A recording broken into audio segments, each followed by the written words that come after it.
Hi, I'm Kingsley Aigbokaude. You are welcome to Arise United Devils. There are various stories today on Sir Jim Ractliffe in various newspapers, on his Meet the Press, where he discussed his plans and ambitions for Manchester United on Wednesday. There are also, however, stories on Kobe Mainoo, Diogo Dalot, and there's a curious story on Kylian Mbappe. All these stories are all from Manchester Evening News. The first story is titled Sir Jim Ratcliffe's Manchester United 3-year plan and why Erik ten Hag will have to play new style. The story goes on. Sir Jim Ractliffe insists Manchester United's new power brokers will settle on a style of play that the coach will have to execute as part of a 3-year plan. United's former other manager Erik ten Hag has improved of late with 5 successive wins, yet they remain reliant on counter-attacks and have failed to master the controlling style ten Hag was appointed to implement. In a briefing with journalists at the INEOS office, Ratcliffe suggested INEOS sporting director Sir Dave Brailsford, incoming chief executive Omar Berrada, and potential sporting director Dan Ashworth will agree on a specific style that any United coach will be expected to embrace. The INEOS chairman also outlined a 3-year plan to restore United as an imminent force in English and European football. We are still debating what precisely is the style of football we want to play, Ratcliffe told journalists. Look at Manchester City. All 11 players play to the same formula, and we need to do that. You want Manchester United type of players. Attacking football, exciting football, bringing the youth through. You want players that are committed, that play 90 minutes or 100 or whatever the number is. We like youth. The academy is really important for Manchester United. We will decide. It will be us plus the CEO, sporting director, probably the recruitment guys, what the style of play is, and that will be the Manchester United style of football. And the coach will have to play that style. We are not going to oscillate from Mourinho style to Guardiola style. That's not the way we will run the club. Otherwise, you are changing everything all the time. You change your coach. You've got the wrong squad, the wrong trainer. We won't do that. In modern football, you need to decide what's your part and you stick to your part. It's not a 10-year plan. The fans will run out of patience if it was a 10-year plan. But it's certainly a 3-year plan to get there. To think that we are going to be playing football as good as Manchester City played against Real Madrid last year by next season is not sensible. And if we give people false expectations, then they will be disappointed. So I think the key thing is our trajectory so that people can see that we are making progress. I think it's the club's 150-year anniversary in 2028. If our trajectory is leading to a very good place in that sort of time frame, then we will be very happy with it. Because it's not easy to turn Manchester United into the world's best football team. It's not a light switch. It's not one of these things that changes overnight. We have to be careful. We don't rush at it in a way. You don't want to run to the wrong solution rather than walk to the correct solution. We have 2 issues. One is the longer term, getting Manchester United to where we would like to get. But there's also the shorter term of getting the most out of the club as it stands today, because we would like to see the Champions League for next season if we can. The key challenge here is that longer term, we need to do things well and properly and thoroughly and not rush at it. So it's not an overnight change. It's going to take 2 or 3 seasons. You have to ask the fans for some patience. I know the world these days likes instant gratification, but that's not the case with football really. Look at Pep at Man City. It didn't happen overnight. It takes time to build a squad. But it's not really the way that we are looking at at it from a squad point of view.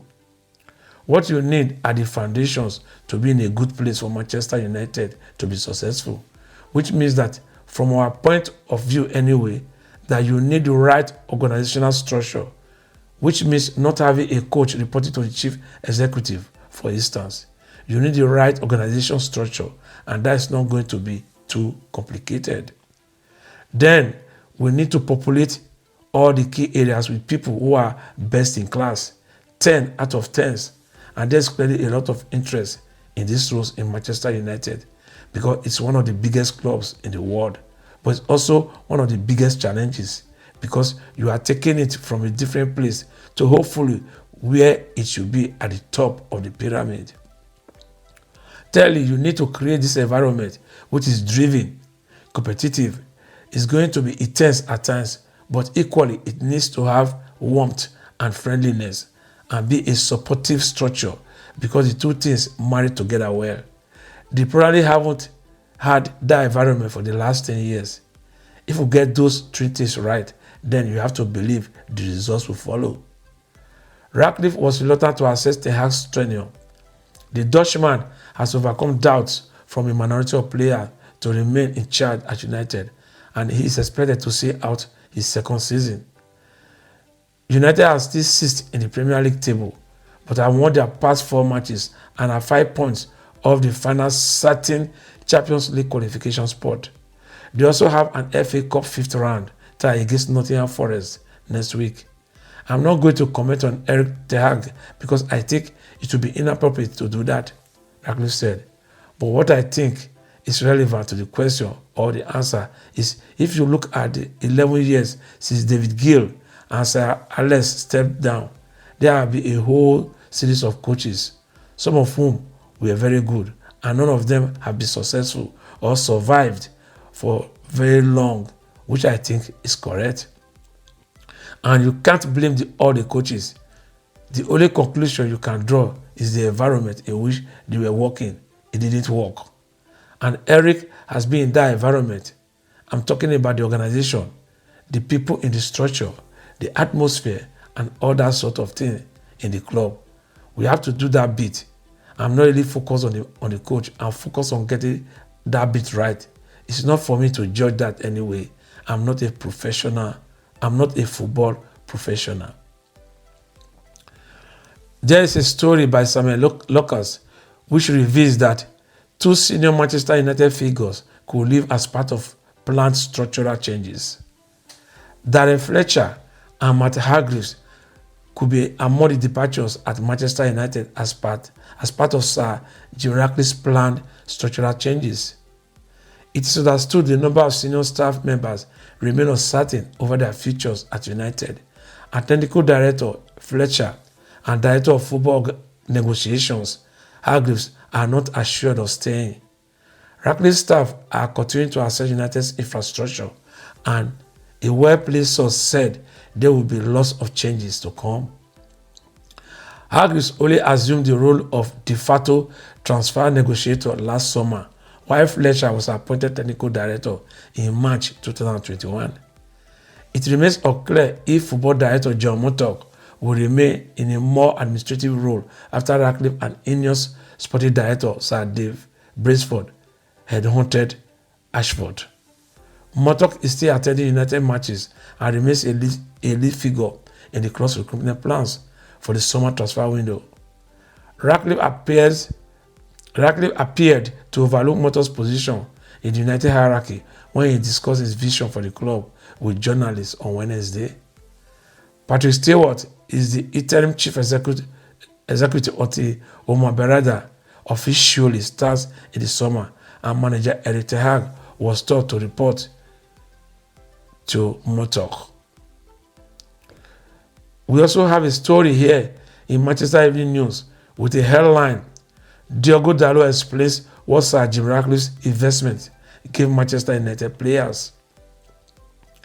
Diogo Dalot believes Sir Jim Ratcliffe's acquisition of a minority stake at Manchester United has brought different energy around charity, which has boosted morale. The 71-year-old has gained control of football operations as part of the deal and has already made significant changes, such as appointing Omar Berrada from Manchester City as CEO and entering talks to poach Newcastle United sporting director Dan Ashworth, who is now on gardening leave. Ratcliffe sat down with journalists on Wednesday and said all the right things, from his desire to succeed, the developing Old Trafford, to Sir Alex Ferguson, and much more. Dalot has praised INEOS for the impact they've already had and, in an interview with Goal, gave an insight into what it felt like as a player during the protracted takeover talks. INEOS brought some different energy, which is always good when things are not going well. You can see around the place everybody was positive about it, Dalot said. They presented themselves to us with a lot of good energy and positive vibes for the future. So we were really excited to have them on board. So far, we are very happy.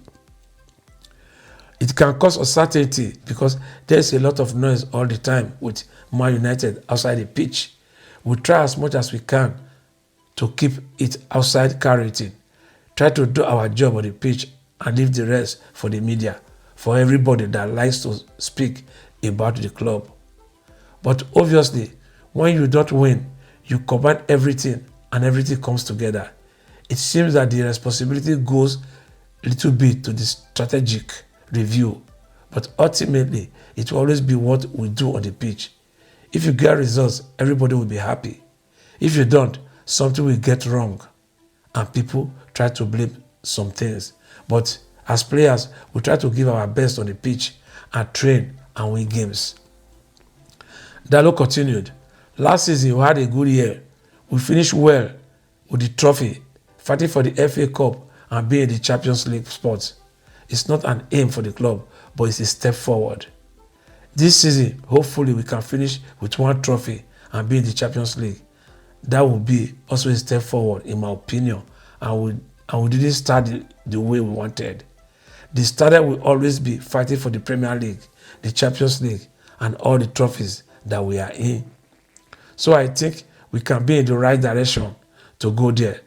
The club hasn't won the Premier League in a lot of years, 11 years, so the fans have been waiting a long time. This is now. We have to win now. For them, it doesn't matter if we won the Carabao Cup last season. In the next one, we just have to win the 2 trophies, win the Premier League. Every year, you start the Premier League with expectations that you can win it. This is the type of mentality that we need in the club. It's the normal standard for the club. It's up to us as players, as a club, as staff, to show it and to do it on the pitch. That is what Diogo Dalot said. Nice speech. And there's a story here. Kobe Mainoo focusing on Manchester United amid England and Ghana interest. Manchester United youngster Kobe Mainoo is focusing on his form for the club, despite the growing conversation about whether he should represent England or Ghana on the international stage. Mainoo has broken into Eric Ten Hag's first team and has started every United game in 2024, which has coincided with the team going unbeaten and rising up the league table. The midfielder scored a winning goal in the 4-3 victory against Wolves earlier this month, and his strong performances have led to suggestions he could have an outside chance of making the England squad for the summer's European Championship in Germany. However, the Manchester Evening News understands Mainoo is focusing on United and is currently weighing up his options about whether to represent England or Ghana. Stockport-born Mainoo has represented England throughout the Three Lions youth and is eligible to represent Ghana through his parents. Mainoo regularly visits Ghana. He is proud of his family roots and is keeping his options open, but a source close to the player suggested he is being advised to lean toward England. It's understood the 18-year-old will not make a decision on his international future until it is required, and his priority is to continue to keep on working hard and progressing for United. Ghana's FA recently declared their interest in Mainoo and admitted they were monitoring his progress for United. Club sources have previously described Mainoo as a very calm character who takes everything in his stride and he has won praise for his composure in the pitch in recent weeks. After the emergence of Alejandro Garnacho, Meno has been the most recent academic success story, and Ten Hag lauded his mature performance against Luton Town last weekend. That is the story about Kobe Meno. Now, Amy Wilson of Manchester Evening News compares the net worth of the Glazer family and Sir Jim Ratcliffe's net worth. Yes, it's fascinating. Let's read it. The article reads, Manchester United are entering a new era following the takeover of British billionaire Sir Jim Ractliffe. The INEOS founder officially became new co-owner of the club on Tuesday night. He spoke to journalists less than 24 hours later to discuss his vision for the club. It's not one of these things that changes overnight, he said about his ambitions. We have to be careful we don't rush at it in a way. You don't want to run to the wrong solution rather than walk to the correct solution. We have two issues. One is the longer term, getting Manchester United to where we would like it to get. But there's also the shorter term of getting the most out of the club as it stands today, because we would like to see the Champions League for next season if we can. Ratcliffe's INEOS Group will assume control of the club's football operation. Sir Dave Braceford has taken the role of chief executive for sport, and young Claude Blanc will sit on the football board. Ratcliffe is said to be worth $21.2 billion as of earlier this month. But how does that compare to the Glazer family? As reported by Forbes, as of earlier this month, the Glazer family are worth $10 billion. They are 44th on the list of America's richest families. Listen to it again. Ratcliffe's INEOS Group, Ratcliffe is said to be worth $21.2 billion as of earlier this month. But how does that compare to the Glazer family? As reported by Forbes, as of earlier this month, the Glazer family are worth $10 billion. They are 44th on the list of America's richest families. There you have it. The siblings still owe the American football team, Tampa Bay Buccaneers, after their father bought the franchise in 1995 for $192 million. The team is now estimated to be worth around $4 billion.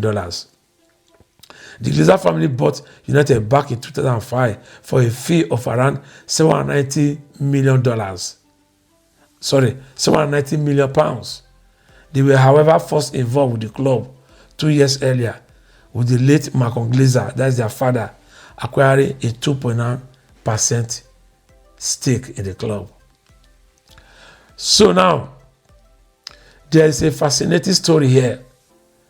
This story is about, there's a fascinating story here.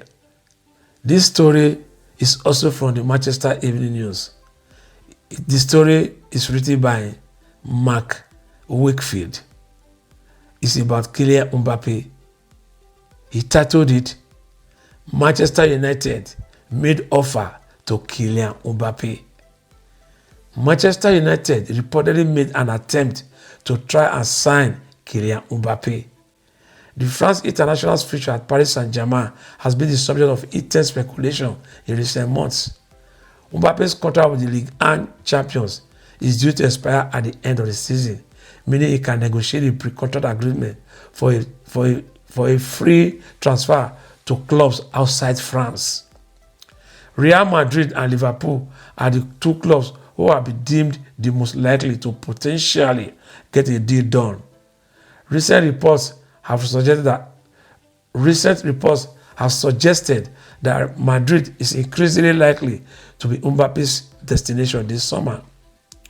According to Le10, that's LE10 Sport in France, United sent an offer to Mbappe in an attempt to convince the player to move to Old Trafford this summer. However, it has been claimed that the chances of Mbappe signing for United are slim due to the increased likelihood of the forward joining Real Madrid. The report adds that both United and Liverpool are falling behind Real Madrid in the race to sign Mbappe. It has also been stated that particular stance is unlikely to change in the weeks and months to come. Elsewhere, United are also